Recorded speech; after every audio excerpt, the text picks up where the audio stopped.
হয়েছে আপুরা, আমরা আগে এনেছিলাম ড্রাগন কালারটা এবং এখন এনেছি পিএস কালারটা শুধুমাত্র আপুদের রিকোয়েস্টের জন্য, ঠিক আছে।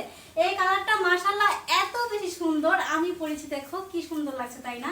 মানে ড্রেসের কোয়ালিটি সম্পর্কে আমি সম্পূর্ণ বলে দিব, ঠিক আছে। এই দেখো আপুরা কি সুন্দর একটা অদ্ভুত কালার এবং ডিজাইনটা মাশাআল্লাহ এত বেশি জোস, কি বলবো। এই দেখো নেক পোর্শনে কি সুন্দর ভারী করে কাজ করে দেওয়া আছে, অল ওভার কিন্তু সিকোয়েন্স এমব্রয়ডারি করে দেওয়া আছে এবং ছোট ছোট কিন্তু পুঁতি সিস্টেম করে দেওয়া আছে এবং এই দেখো দুইটা কিন্তু ঝুল পেয়ে যাবে, হ্যাঁ, মানে এখানে ফুল করার জন্য। এই দেখো স্লিপের পোর্শনটা একদম ফুল স্লিপ, এই দেখো একদম ফুল স্লিপ পেয়ে যাবে এবং দুপাট্টাটা ডিজাইনটা মাশাআল্লাহ আরো বেশি জোস। এই দেখো মানে ক্যাটওয়ার্কের ডিজাইনের মতো করে দেওয়া আছে। ওকে, এই দেখো সাথে তো একটা প্যান কাটের প্যান্ট তোমরা পেয়ে যাবে এবং আমি ড্রেসের ডিটেলস বলে দিই। এটা হচ্ছে আমাদের 4 পিস, হ্যাঁ, একদম মেক করা থাকবে। বডি সাইজ পেয়ে যাবে 36 থেকে 44 অ্যাভেলেবেল আপনারা এবং ড্রেসটার প্রাইস